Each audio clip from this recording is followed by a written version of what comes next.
you're experiencing connection errors in The Sims 4, particularly error 2026, follow these steps to troubleshoot and resolve the issue.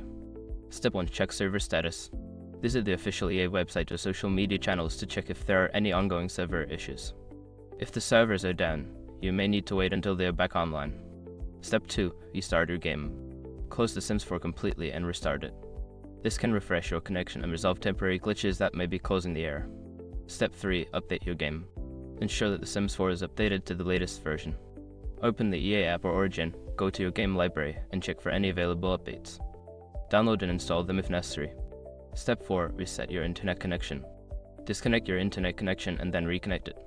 You can also try restarting your router. This can help resolve any connectivity issues that may be affecting your game. Step 5. Adjust firewall and antivirus settings.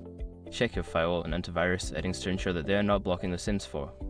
Add the game to the exceptions list or temporarily disable your antivirus to see if it resolves a connection error. By following these steps, you should be able to resolve the connection error 2026 in The Sims 4.